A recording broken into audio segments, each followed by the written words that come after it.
Hello, students. Welcome back to the online lectures of environmental studies for semester 2. Dear students, we were discussing various elements which were given in module number 4 on environmental movements and management, wherein we have discussed various conceptual frameworks of environmental management, importance of environmental management, environmental legislations in India, the process of environmental impact assessment and its current situation in Indian context, the role of geospatial technology, particularly satellite remote sensing, geographical information system, and global positioning system, and their role in environmental management practices we have discussed in detail. We have also discussed the concept of carbon trading, carbon market, emission trading, carbon credits in the last lecture. Today we have planned to discuss environmental movements in India, wherein we have a couple of important environmental movements uh, in India. We actually go through the core part of the lecture. We have to go through learning objectives set for this module. By the end of this unit, we will be able to understand the environmental movements in India, to comprehend the need and relevance of environmental management, to explain the concept of ISO 14000 and 16000, carbon bank and carbon credit, environmental impact assessment and ecological footprint, to understand the Environmental Protection Act, to know the concept and components of geospatial technology and application of geospatial technology in environmental management.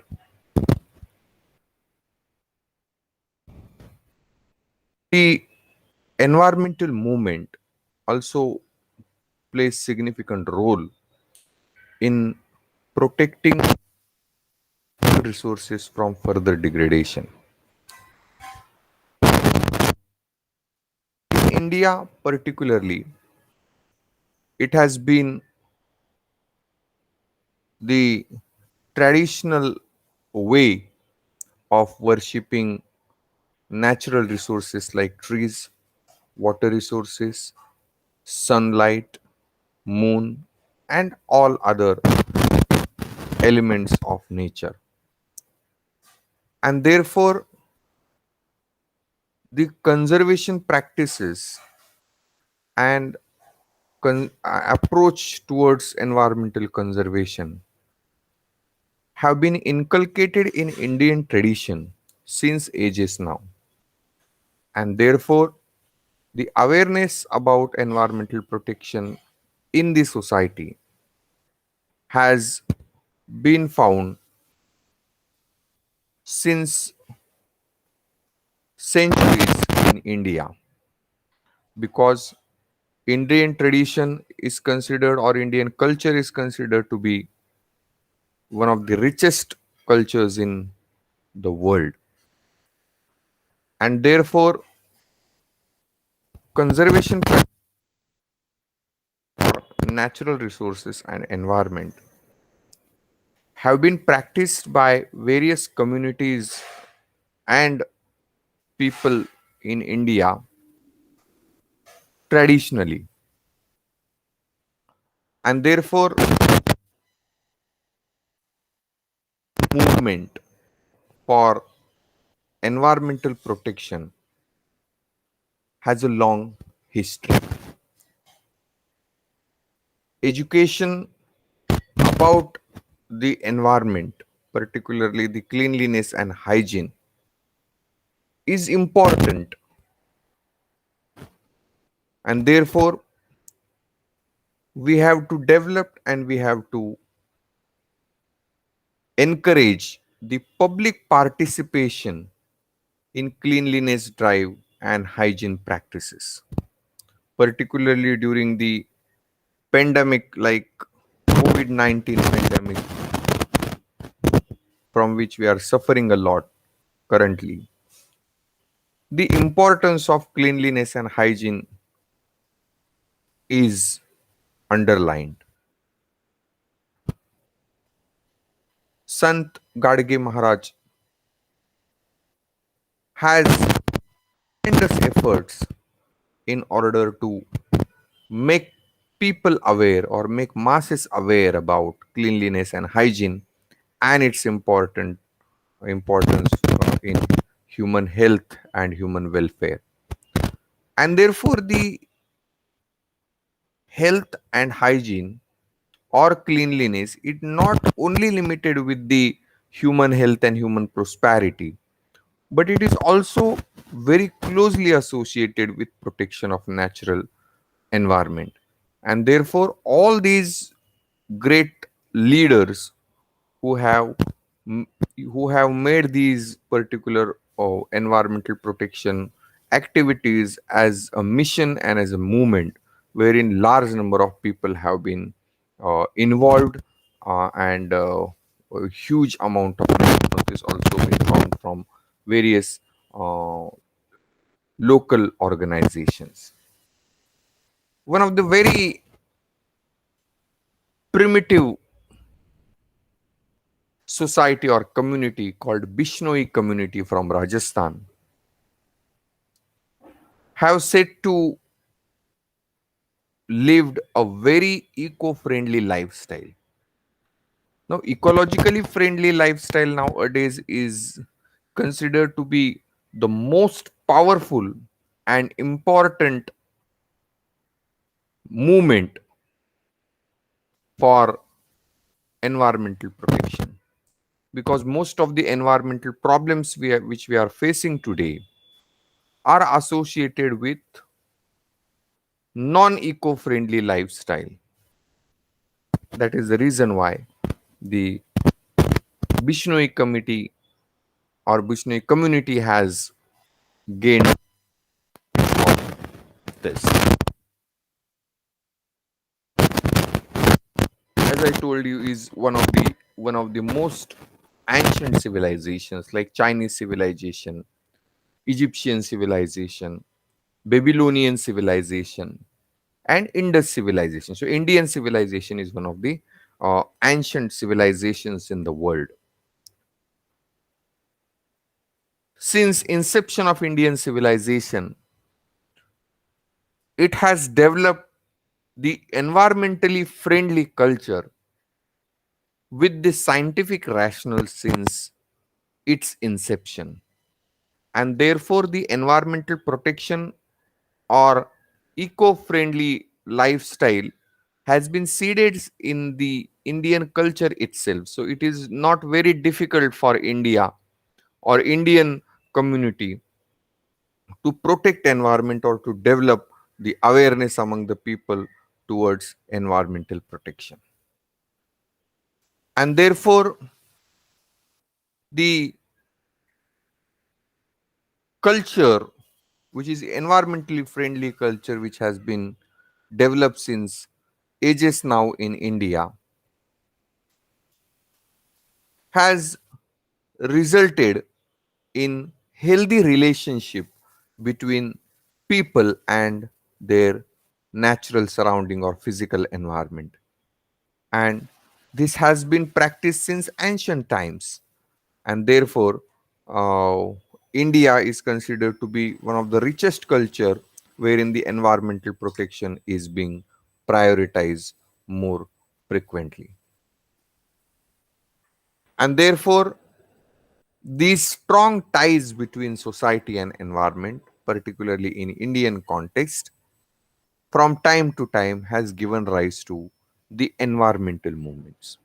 Now, environmental movement is the movement or is the activity for environmental protection is not only fought by one person or one community, but it is a collective effort of people led by some important environmentalists for environmental protection in long run.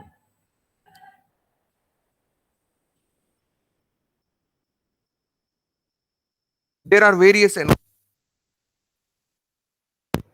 or occurred in the past, but these are the few important environmental movements which can be named, like CHIPKO movement in Uttarakhand, APICO movement, Narmada Bachao Andolan, Save Western Ghat movement, Save Silent Valley movement, Save Taj Mahal campaign, and so many other environmental movements.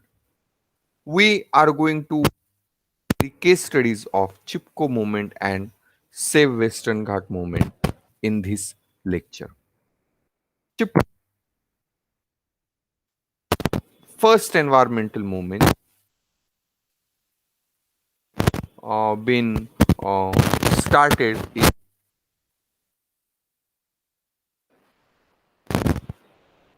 part of 80 I mean 1970s, around 1973-74. These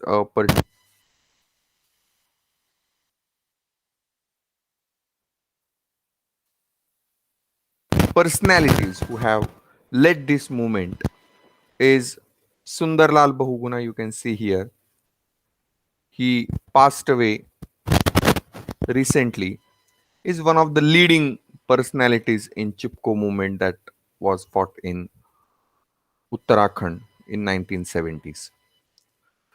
The another important person is Chandi Prasad Bhatt. He has also given his contribution to CHIPKO movement.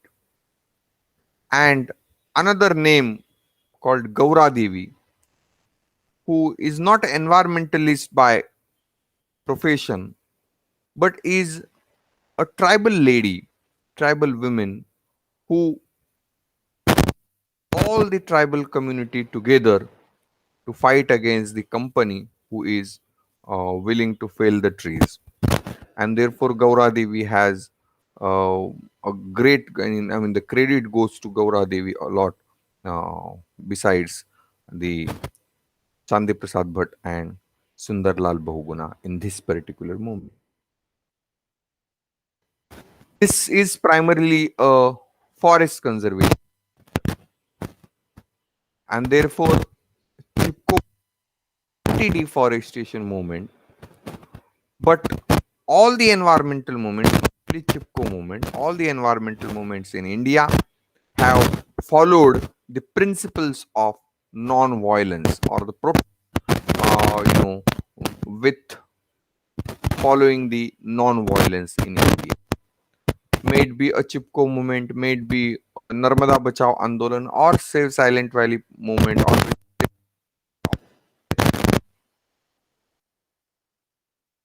in principles of non-violence.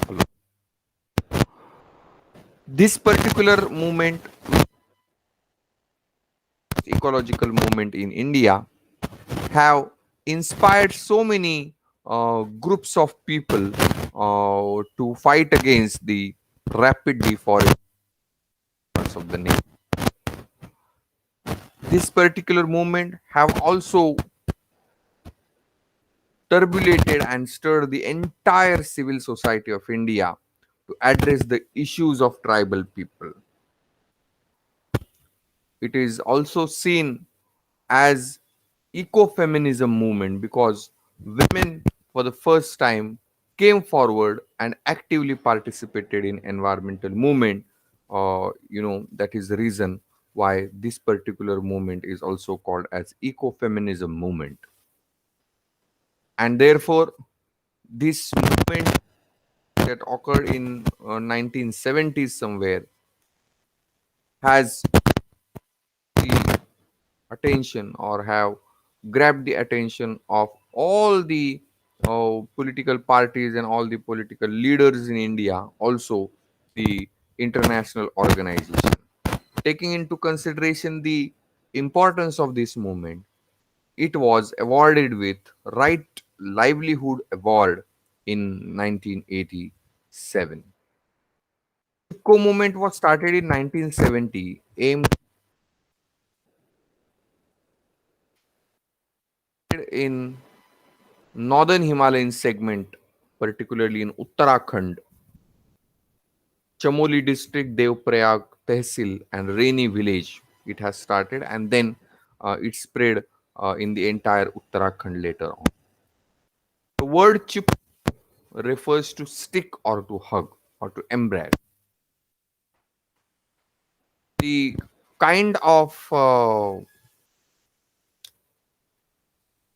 protest that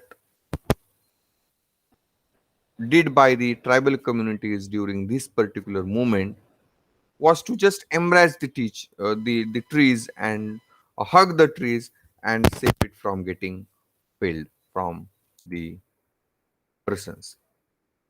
The movement was started in response to need of the people of Uttarakhand. The dense are considered to be the source of livelihood for the tribal community. The companies, particularly the forest based industries, who are willing to cut the forest, is the attack on the livelihood of the tribal communities in Uttarakhand. That is why many environmental leaders have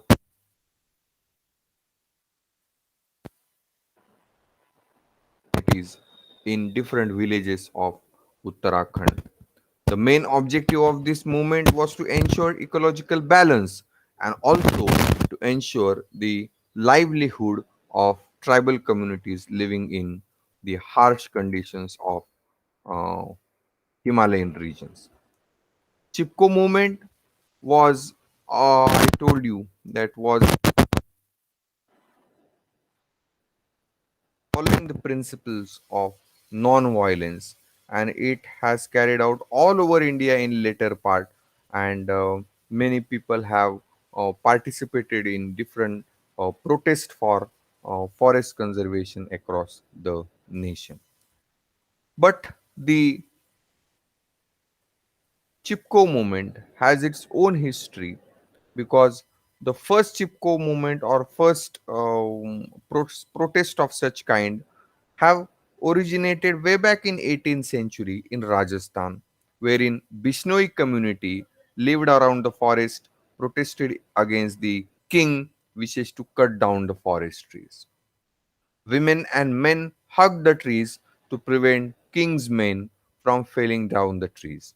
Many people lost their lives during this protest.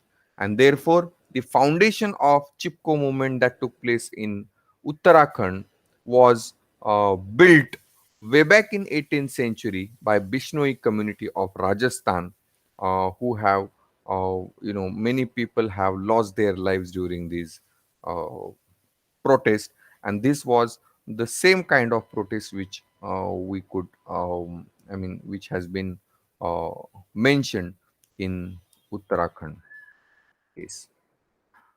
What are the causes of Chipko movement?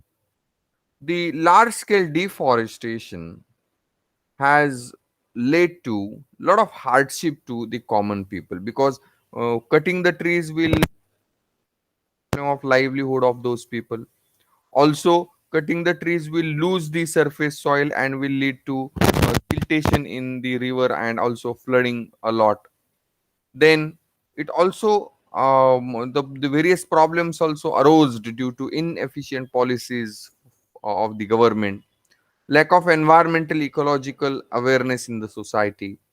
It was also caused by the kind of people who gave up on keeping large livestock, caused malnutrition among the people, heavy effect on ecological balance of the region, poor conditions of the land, scarcity of drinking water. Government turned deaf ears to people's conditions. So this was not just a problem with cutting the trees. Now, once the trees are cut down, once the trees are felled down, that are going to that went on, resulting into various environmental and socio-economic problems, which has suffered a lot the life of tribal communities in Uttarakhand. So that was the important reason behind it.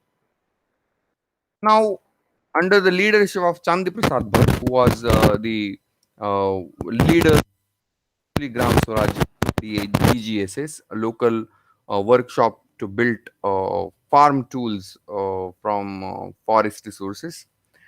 And the government and forest department ignored the request of DGSS. And on 24th April 1973, about hundreds of villagers and DGSS supporters stopped the lumber contractor, and by the way of this particular movement, which is called as CHIPKO movement. And therefore 1974, particularly 26th March 1974, was the day on which this particular protest took place in Reni village of Devprayag Tehsil of Chamoli district, along with the DGSS workers. The lumber laborers arrived by truckload to start logging operation or cutting the trees. Gaura Devi was the tribal women, along with 27 village women, confronted the loggers. Loggers threatened them. Women held bravery and hugged the trees. Next day, the movement spread to the neighborhood villages. Eventually, and after the contractors left. So that was actually a very brave kind of approach of these, tribal women for protection of the forest. And therefore women, particularly tribal women, were the backbone of CHIPKO movement. And this particular movement has also resulted in spread of this particular movement in Bihar, Uttar Pradesh, Himachal Pradesh, Rajasthan and Karnataka as well.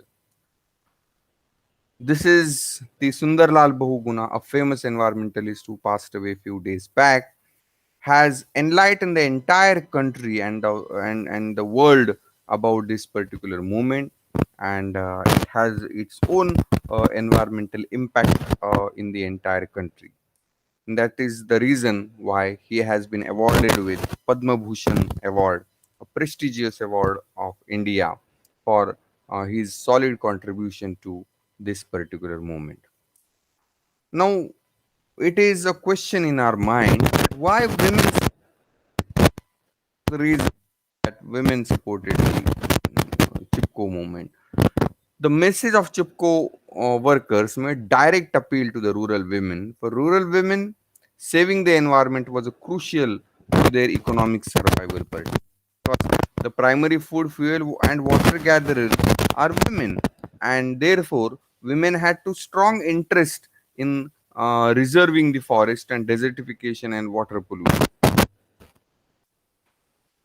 When Mahatma Gandhi gave a call to women to come out of their homes to work for the cause, sheer survival made women to support this particular movement. And therefore, women played a significant role in this particular movement. The collective mobilization of women for the cause of preserving forest, about a situation of conflict regarding their own status in the society. So women not only fought for the forest, women not only fought against the deforestation, but also they fought for their status in the society. They fought for their existence in the society. And therefore this particular movement, not only the deforestation, the anti-deforestation movement, but also a feminism movement which attracted the attention of the entire world. Amrita Devi, besides Gaura Devi, Sarla Ben, Bachni Devi, Meera Ben, these were the important women participants who have supported this particular movement actively. Uh, there were some important success of the CHIPKO movement. The movement spread in many states of the country. That was the first success. It stopped felling trees in the Western Ghat region and Vindhyas also. It generated a pressure for formulation of natural resource policy at national level.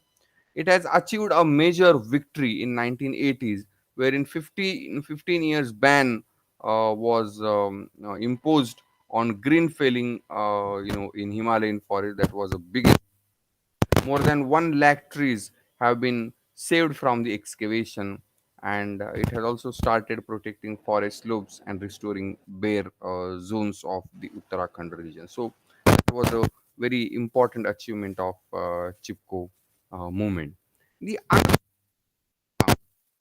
anti-deforestation movement was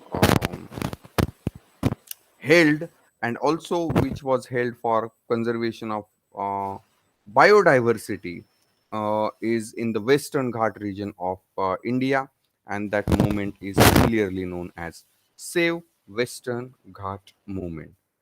Now, Western Ghat is spread in the South India, which is an elongated, narrow, hilly belt spread in north-south direction, right from the North Maharashtra or South Gujarat up till the Tamil Nadu region.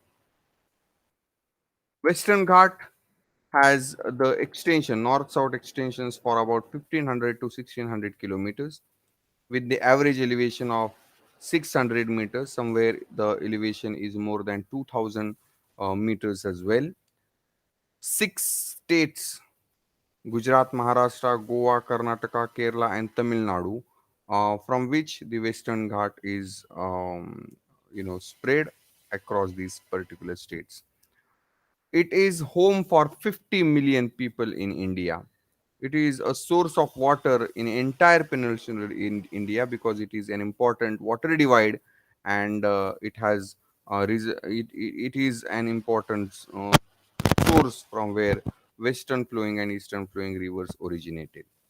Uh, it also has its own impact on the monsoon rain, and it also retains 7% of the original forest cover in India, and it is world's hottest hotspot biodiversity in the world. So this is a unique picture of Western Ghat region, showing its dense forest, huge biodiversity, and also the uh, beauty of this particular Western Ghat can be seen from this particular slide. So it is also an important tourist destinations in different parts of the Western Ghats, wherein people visit to such places more frequently. Western Ghat, or which is locally known as Sahyadris in Maharashtra, is a very important mountain range. Rather, it is a Ghat escarpment in the western, which is separated from the western coast of India. This particular range is next to Himalayan ranges, and the landscape is unique as compared to ranges, because the entire Western Ghat escarpment by basaltic rock. I mean, volcanic basaltic rock, and the geology also is very different. Its extension is 1500 to 1600 kilometers, and also the mean elevation of 600 meters, and the spread is across various states, including Gujarat, Maharashtra, Goa, Karnataka, Kerala, and Tamil Nadu. It is ecologically diverse region as far as the biodiversity is concerned. Wide range of forest types ranging from tropical wet evergreen forest to grasslands are found in this particular area. Over 4,000 species of flowering plants with high degree of endemism is found in this particular forest. Rich fauna with endemism ranging from 11% to 78% among different groups is found. Consequently, the Western Ghat constitute not only one of the hot spots of the biodiversity in the world, but also one of the among one of the eighth hotspots in the world. Western Ghat is the home for about 50 million people belonging to six states in the country. It is a source of water for entire peninsula, which we have already discussed. If we talk about biodiversity in Western Ghat, which is spread over about 160,000 square kilometers, wherein more than 140 mammal species, 510 bird species, 260 reptile species, and amphibians with 180 species are found in the Western Ghat region of the nation. It has 25% of India's biodiversity concentrated in 160,000 square kilometer of area, and also a great source of water and oxygen to the entire nation. Now, Save Western Ghat movement is actually the movement to save the rich biodiversity in India, and it was this particular movement was also one of the very important and remarkable environmental activists in India. October 1986, Peaceful Society organized the National Consultation on Environment, uh, during which it was to organize march along the entire length of Western Ghat from south to north. The goal was to create the integrated ecological perspective, providing both environmental protection as well as the right for rural communities. So, livelihood of ensuring the livelihood of rural community, tribal community particularly, and also ensuring the environmental protection were the two important objectives of this particular march. Later, Peaceful Society was appointed a coordinating agency of the entire event as a central coordinator to give representation for to the government. This is the pictorial or the picture or photograph during this particular moment, which was started from Tamil Nadu and ended up to the north part of Maharashtra. The march has two joint coordinating agencies, one for the northern districts in Gujarat and most of the western Maharashtra, and another for the southern states of Goa, Karnataka, Kerala, and Tamil Nadu. The National Advisory Committee was formed with the renowned anthropologist K.C. Malhotra as the chairman of it, and with the eminent person in various related fields that as member to provide support and advice for this particular uh, campaign. The actual march planning and management was the responsibly done by Central Organizing Committee with Kumar Kalanan Mani of Peaceful Society as central coordinator. In the field, there were parallel regional structures of the northern and southern stages of Ghats.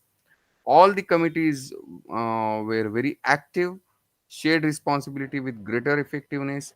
The scale of preparation of was immense, and compilation of data on various issues, surveys of or critical articles and statements in press and so many. So it was one of the very well organized ecological movement that took place in India. The Peaceful Society played a leading role in the entire process of planning and mobilizing the march, ensuring the government cooperation and support. The Department of Environment, Government of India, provided a grant of for the organization expenses, and it was one of the very giant kind of protest that took place. Publicity and public relation also was handled with this particular march.